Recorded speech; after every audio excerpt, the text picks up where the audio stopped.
Dito na tayo mga parts sa may pick-up natin. Problema, di sumasagot yung pick-up natin. Yung pick-up, siya rin yung nag-book eh.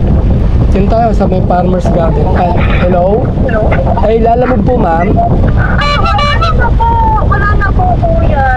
Pa-cancel na lang po kuya. Eh ma'am, kayo po yung nag-book ma'am. Kayo na lang po mag-cancel ma'am. Bawal kami mag-cancel po ma'am eh. Okay po. Okay po. Sige ma'am, sige po ma'am. Thank you po. Pa-cancel po ma'am ha. Okay, thank you po. Tayo dyan. Cancel na daw. Hindi makontak. Tapos pag nandito na na-contact, cancel na. Ganun talaga ang life. Parang buhay. Ano ba yan? Sir, padong talong. Dito ba yung 2222? 2222. Yan o. Ano kami? 2240 kami. 36. Doon niya, 2208. Dito? Hindi rito sa inyo to?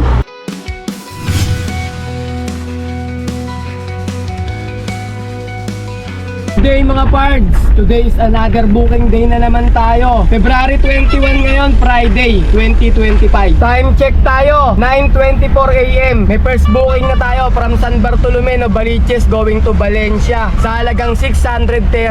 Ang layo ng pickup location ay 3.2 km. 1,000 kg to. Papunta na kami sa may pickup location. Boss, may break time dun ha, baka abutan kayo. Plus 12? Maaga pa naman sir. Ang balik nun, 1:30. 1:30. Okay. 10, 2, 4, 5, 6. Ay, pizza na Anim. mo lang. Sige sir. Pirma na lang po dito sa baba po, sa checkpoint.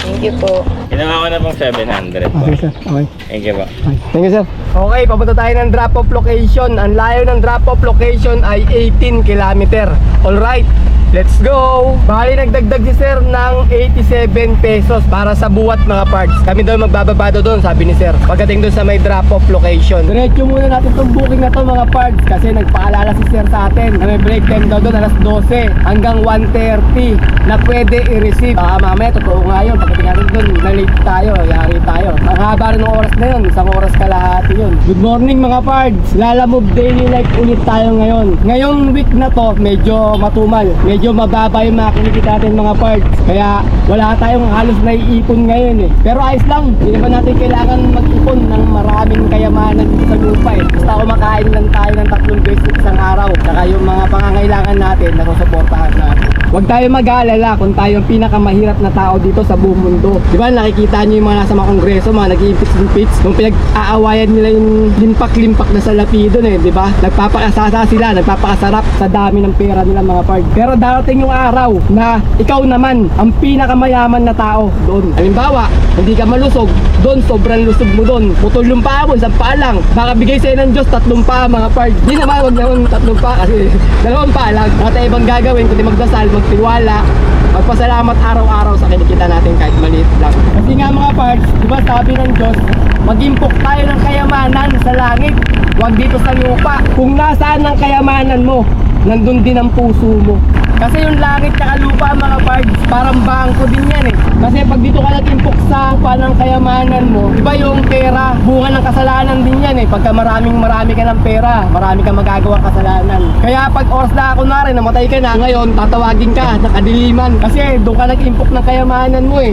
Hindi gaya pagka sa langit ka nag-impok mga parts, pag namatay ka na, may tatawag sa'yo, anak, gumising ka na. Biglang liliwanag yung kalangitan, may kita mo, tapos may tutulog na trumpeta. Hindi ko lang alam kung anong klaseng tulog ng trumpeta kasi parang tun-tunin, tininin, tinin, tininin.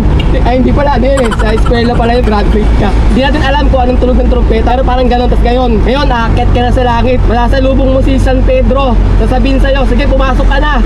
Kunin mo na yung kayamanan mo na inimpok sa langit. Kaya makakapasok tayo sa langit kasi meron tayong inimpok na kayamanan dun. Paano ba mag-impok ng kayamanan dun mga parts? Wala lang, siguro magpakabuti ka lang, gumawa ka lang ng maganda sa kapwa mo, ganun. Kasi hindi naman tayo mayaman, gaya ng talaga mga mayaman na tao na kailangan pa natin mamigay ng pera para tumulong sa kapwa. Kasi nga, alam naman ng Diyos yun eh, nakakapos-kapos din tayo sa pera, kaya ganun lang, pagtiwala lang tayo sa Kanya, magdasal lang tayo, magpasalamat tayo lagi, araw-araw na kinikita natin, kahit na maliit lang mga parts. Ano mo nangyari sa cellphone natin mga parts, oh? Wala, hindi nagpipindot to. Kahit anong pindot mo. Paano ngayon to? Paano tayo pupunta sa drop-off natin? Wala, kahit i-power ko. Hindi nga mapatay eh, kahit pinutin yung power eh. Naghang eh. May ng klaseng cellphone. Yari tayo ito mga parts, wala yung cellphone natin, hang oh. Kahit i-power off ko eh, wala nangyayari. Kanina pa to, sa may Mindanao Avenue eh. Nasa may Quezon Ave na kami oh. Liliko na kami ng EDSA dyan eh. Oh, ang gagawin ko dito. Isa rin pala yun mga parts sa mga dahilan kung bakit nahirapan tayo kumuha ng booking. Yung cellphone natin, pagka old model tapos mabagal siya, ayun, medyo mahuhuli ka sa bato ng booking ilalamog. Kailangan yung mabilis na yung signal eh. Tapos medyo maganda na yung OS ng cellphone mo kasi pagka mabagal yan, nade-delay yung pasok ng booking sa atin. Wala na. Kaya nahihirapan tayong kumuha ng booking mga parts. Kasama rin yun yung cellphone sa hanap buhay natin. Dapat maganda rin yung cellphone natin. Kasi pagka katapat yung cellphone maganda tapos sa'yo medyo old model na. Pag nag-swipe kayo, medyo nagahang yung cellphone mo, nade-delay yan. Ganun ako dati nang nagmumotor ako. Old model yung ano ko. Yung cellphone ko, lagi ako nauunahan ng ibang rider. Dahil sa kanila, bibilis ng mga cellphone nila eh. Drop off na tayo mga parts. Tawagan lang natin. Walang tao sa labas eh. Eh, sumagot ah. Eh sir, dito ba yung 76 sir? Hinahanap ko sir, sir hindi sumasagot eh. Sino? Si Ryan Yao. Deliver po ako. Pasokan. Dito. Dito sir. Ma'am, lalamog po ma'am, deliver po kami. Kay Ryan Yao. Ano yan yung sakyan? L3? Yes ma'am. Dito ma'am. Gawang side ko. Kasi medyo mahina San Miguel yata or San Ildefonso yung model yung sakay mo. Model. Sir, andyan DRI, yung karton na yan no? Medyo ano. Gary Recibo. Andyan. Ngayong gabi, dadalhin Time check, 11:13 AM. May second booking na tayo from Socorro going to Diliman sa halagang 344. Ang layo ng pickup location ay 1.7 km. 1,000 kg to. Papunta na kami sa may pickup location. Dito na tayo mga parts sa may pickup natin. Problema, di sumasagot yung pickup natin. Yung pickup, siya rin yung nag-book eh. Diyan tayo sa may Farmer's Garden. Hello? Ay, lalamog po ma'am. Ay, wala na po. Wala na po, kuya. Pakasal na lang po, kuya. Eh ma'am, kayo po yung nag-book ma'am. Kayo na lang po mag-cancel ma'am. Bawal kami mag-cancel po ma'am eh. Okay po, okay po, okay po. Okay po. Sige ma'am, sige po ma'am. Thank you po. Pa-cancel po ma'am ah. Okay, thank you po. Tayo dyan. Cancel na daw. Hindi ma-contact. Tapos pag nandito na na-contact, cancel na. Ganun talaga ang life. Parang buhay. Ano ba yan? Second booking mga parts, cancel daw. Nasa may pick up na tayo eh. Saka lang sinabi. Hanap ulit tayo ng second booking natin. Nandito tayo sa may Farmers Cubao. Maraming tao nagagalawan no. Ano nangyari? Nawala ng internet. Farmers Cubao, walang internet. Nawawala ng signal no. Walang signal, bakit pinutulan na tayo tayo ah? Nagbabayad naman tayo ah. Ba't ganun? Ha? Natakpan ng building. Lipat tayo ng pesto dun sa walang building tayo. So mga parts, nakakuha na tayo ng kapalit natin kanina sa may second booking na na-cancel. Second booking natin from Kaunlaran going to Manila sa halagang 533. Ang layo ng pickup location ay 1 km. 1,000 kg to. Papunta na kami sa may pickup location. Sir, pick up ako sir, lalamove. Diretso lang po. Ito. May grupo din. Nung pick up po ma'am, lalamove. What? Maynila lang ako sa ikot-ikot, kahit 300. Oh, dyan. Makakarami ka na rin dyan. Ang baba. Ganun talaga, tsatsagayin mo lang talaga yung babang. Yung mga taas naman pag may mga magagandang holiday. Pag alas 4, alas 5, mataas kailangan sa Divisoria. Gusto makakuha na mataas. Oh, dito wala. Gano'n oras ka lang ba? Dati talaga, umaga alas 9, alas 10 ng umaga. Saan ka na kasi? Alas 4, alas 5. Ako polo. Alas 4, alas 5. Sa Divisoria. Kuha ka na ng pa-antipolo na. Oo, kasi ano yan, mga 1K, tapos pagka 200, 300 o 300, more than 1,000. Oo. Walang awit yan. Nakano ko, isang 600. Bago ko sa ibabaw. 300, Oo, mo. 1,400 din ako. Madali makakuha ng booking ng ano doon, mabilisan. Double booking. Pero may Babaw. Ngayon, ano, yung mataas. Puro mababab. TV mo na. Chamba ngayon, wala ka ng chamba. TV no, ako yari. Matumal kasi ngayon eh, kaya ang hirap sumama ngayon. Okay na sir? Okay, salamat ah. Okay, papunta na tayo ng drop-off location. Ang layo ng drop-off location ay 10 km. Alright, let's go! Dito tayo dumaan mga parts sa may Espanya. dapat talagang daan doon sa may Doña Aurora. Kaso ayon sa map, napaka-traffic. Kaya dito ko pinili dumaan sa Espanya. Patagos tayo ng ng Recto Avenue. Doon sa may Tomas Mapua, malapit yung deliver natin. Nasa may drop off namin kanina mga pards. Pinaikot tayo kasi walang parkingan. Nakakaisang ikot na tayo. Ngayon, hintayin natin kung may parkingan na paparada. Hanap tayo ng paparadahan muna na bakante. Tapos tatawagan natin, tatanungin natin kung meron ng bakanting parkingan sa may pagdedeliveran natin. Pinalis kami kanina ron, banda malapit dun eh. Kasi nga, bawal daw. Kasi mismong pagdedeliveran natin, may nakaparada. Saan ba yung store nyo, sir? Asan yung store nyo? Dito pa? Nakaparada ng kotse? Hindi pala, may nakaparada ng kotse pala dun. Doon din, sa condo, ayaw din nakaparada. Sa kanila, may nakaparada kotse.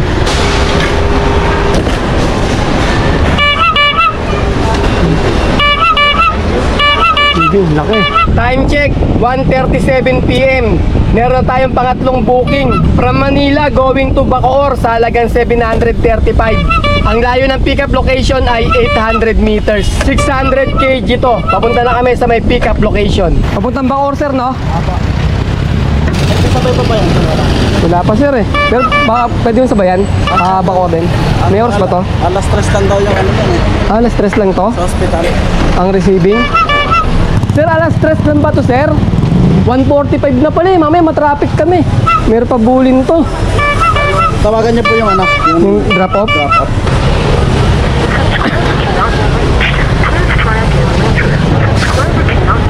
Hindi mo contact? Hello, ma'am. Kasabi ko lang nalalabas. Hello, ma'am. Lalamove, ma'am. Ma'am, itatanong ko lang sana, ma'am, kung hanggang ano oras ang niyo dyan, ang receiving nyo. Naku, ma'am, baka hindi na kayanin, ma'am. Pipick upin ko pa lang ngayon, ma'am. Eh, pag na-traffic po kami, before 3 kasi mag-alas 2 na, ma'am, eh. Mag-alas 2 na. Wala na, ma'am, kung sakali. Kaso, ma'am, di ko may pangako sa inyong saktong alas 3 darating ako dun. Kasi minsan, yung sa may Cavitex, ma'am, matraffic din, ma'am, eh. Hindi ko masasabi ng kasi 1 hour na lang yung pagitan, 150 na po eh. Kailangan bago mag-alas 3, nandun na, hindi na kakayanin niyan, ma'am. Opo, ma'am, hindi na kaya. Sige, ma'am, sige, ma'am. Sige, ma'am, sige, ma'am. Okay, ma'am. Tatawag daw siya ulit. Sino ba nag-book nito?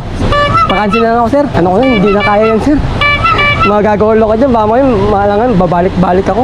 Babalik ko din dito yan. Cancel order tayo, mga pards. Kasi hindi kaya. Pinapahabol yung alas 3 ng hapon. Bago daw mag alas 3, kailangan nandun na. 1:54 PM na eh. Wala pang isang oras bibiyahin natin yung Cavite. Mahirap yun. Bacoor. Ayaw nun. Akala ko dyan lang. Nakadalawang cancel na tayo, mga pards. Ito yung kapalit natin sa pang third booking natin. Time check tayo. Saktong 2 PM. Pang third booking natin from Manila going to Manila sa halagang 958. Ang layo ng pickup location ay 3.7 km. 1,000 kg to. May buwat siya, mga pards, bale 400 yung nilagay nila sa buwat eh. Dalawang helper to. Papunta na kami sa may pickup location. Nasa may Intramuros Bridge tayo, mga pards. Kasi pickup natin sa may Intramuros. Computer set ang pipickupin natin eh. Ito na, sa kabila tayo. From Binondo going to Intramuros tayo. Ano kaya dito tao na yung sinasabi niya? Sir, BR to. I-pick up kami, sir, eh. Sa 6th floor, mga computer set daw ang pipick upin namin. Hindi kayo? Kaya lang, pagkakas mo na ulit. Ayun naman tawagan, Ang gugulo ng mga customer ngayon. Sir, alam niyo ba to, sir, yung 6th floor na pagpipick upan namin? Tara tayo. Dito lang. Lalabas kami dyan sa bilang. Pangalawang pinto, may makita ko yung elevator. Bababa natin dyan sa may 6th floor. Tapos dadaan tayo dito. Dadaan natin, ang daming tao. Mahirapan tayo, mahirap to. Mahirap yung gagawin natin. Hindi, okay sana kung nandun yung sasakyan. Nakaharap na rin sa elevator. Pagbaba elevator, dun na. Mahirap to, mga pards. Hindi tayo makakalapit dun sa parkingan nila para ibaba yung items. Hindi na makontak natin eh. Hindi na makontak Ay! Namalas tayo sa booking, mga pards. Dito na kanina. Kaso makakancelin natin na naman to. Magulo ngayong Friday Bago ko Cancel na naman natin ito. Pa-cancel na lang natin tong booking, mga pards. Medyo mahirap pa ata to. 2 building yung dadaanan natin. Mahirap yan. Ay magpaparada rin sa may mismong building nila ng BIR. Sa may 6th floor to bababa eh. So dadaanin ka pa sa maraming tao. Buwate mo yun. Tsaka hindi ko na rin makontak yung pick up. Hindi matawagan. Kanina natawagan ko nung naliligaw kami. Ngayon nandito na kami, hindi na makontak. Tumawag sa atin mga pards, nagagalit yung pick up location. Kanina pa nga kami dun ayaw nga ng gwardiya magpapasok sa may sa delivery area Sabi ko mag-pick up hanggang dun lang daw, ilalakarin na lang daw Tapos di sila makontak. Ngayon nung umalis na kami, saka tumawag. Siyempre, mabalikan ko pa siya, ang traffic ko, ang hirap pumunta kaya doon. Nag-effort na nga pumunta doon, mali yung pin location kasi nila. Tapos wala pa nakalagay dito sa kung saan yung building. Nakalagay lang, Intramuros, tapos may number 655. Walang mga number yung mga building doon, ang hirap itanong. Walang makapagsabi sa amin. Tapos tumawag, sinabi BIR pala. Sa kanya sinabi na BIR. Nung nandun na kami sa BIR, hanggang doon lang daw sa may entrance ng BIR, sabi ng guard, doon lang daw. Gusto ipabuhat sa amin papunta rin sa ang layo. Hindi sila makontak. Kaya nag-text ako, sinabi ko na i-cancel na lang. Kaso ang problema, ayaw pala nila, gusto nila ituloy. Wala na, nakaalis na ako, sabi ko Alas 3 na mga pards, naubos na yung oras natin kaka-cancel. Pangit yung Friday natin ngayon Ay, napipili, papangit ang mga napipili natin.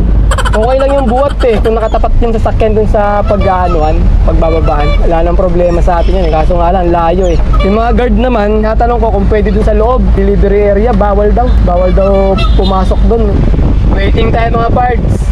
Kinancel ko kasi yung booking Ayan meron siyang 10 minutes waiting order. Hindi tayo makakuha ng booking ng 10 minutes. Pinapa-cancel kasi sa akin yung booking dahil kukuha na lang sila ng panibagong booking kaya gusto i-cancel. Para walang kasi tumatawag Kaya kinancel ko na lang para wala nang problema. Tayo rin naman pinahirapan na ito kasi ang layo din ng pinuntahan natin, di ba? 3.7 km din yan. Pero okay lang Time check, 3:32 PM. May nakuha na tayong pangatlong booking from Manila going to Pandi, Bulacan sa halagang 1,411. Ang layo ng pickup location ay 2.1 km. 1,000 kg to. Papunta na kami sa may pickup location. Ito mga parts, pag na-cancel pa talaga to, uwi na kami ni tatay. Ayaw na namin. Dapat na-cancel na to. Pagka na-cancel pa tayo nito, sigurado lang. Sir, padong tanong, dito ba yung 2222? 2222. Yan o. Ano kami? 2240 kami. 36. Doon yan, 2208. Dito? Hindi rito sa inyo to? 2240 kami. Ano daw to Binil? May binil ba kayo dyan? Wala kami binil. Wala. Yes sir, salamat sir. Ma'am, dito ba ma'am yan ma'am? 2222. Ayan, pick up kami sir ng 54 bucks na binil. Ito yun sir sa kabila. Buti, ito sa likod. Pick up natin sa likod. Kung dun tayo, ang dami haba ng pilo.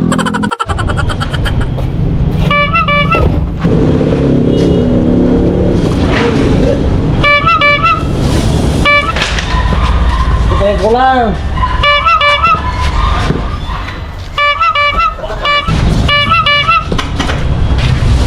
Okay, na-pick up na natin yung third booking natin. Papunta tayo ng drop-off location. Ang layo ng drop-off location ay 41 km. Alright, let's go!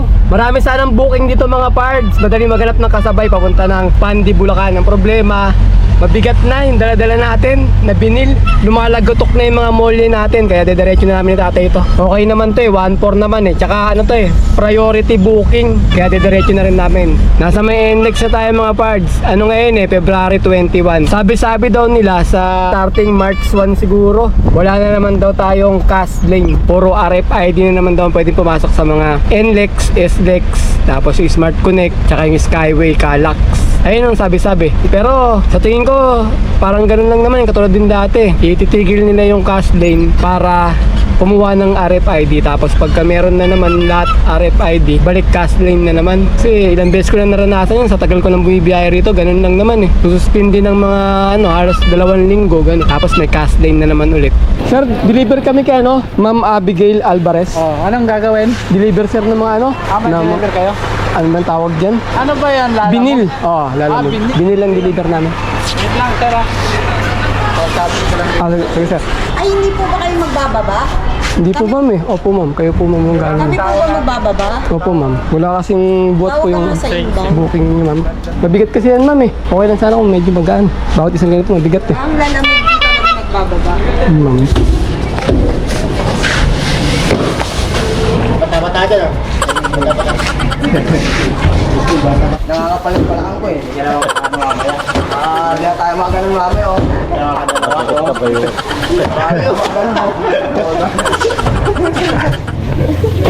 Income reveal tayo mga pards. Magkano ba kinita namin ngayon? Wala eh, puro cancel yung nangyari sa biyahe natin. Tapos pinuntahan pa namin sa mga pick-up, panay cancel, ganun yung nangyari. Kaya matagal lang kami sa oras. Halos naubos yung oras namin mga pards. Bali nakatatlong booking lang kami sa maghapon. At ang kinita namin ay 2,116. Pagkatapos 100 na tip lang nakuha namin mga pards. Kaya sabihin natin 2,200. Pagkatapos nag-diesel kami ng 700. 200 na pangkain, bali 900. Kaya 2,200 minus 900 equals 3,500 na malinis mga pards. Hindi, joke lang. 3,500, sobrang laki na ng 2,1 nga lang ito eh. Ang malinis na kinita namin ay 1,300. Ayun na mga pards, naka 1,300 kami kasi nga dahil naubos yung oras namin eh. Kaka-cancel ng mga booking eh. Tapos ang tatagal pa ng mga hinintay namin. Lalo na yung pangatlong cancel namin. Kaya ayun lang ang kinita namin mga pards. Naka 1,300 lang kami na malinis. Bawi na lang tayo bukas. May bukas pa naman eh. May next day pa naman. O paano? Kita-kita na lang ulit tayo sa mga susunod ko mga video ah. Maraming salamat.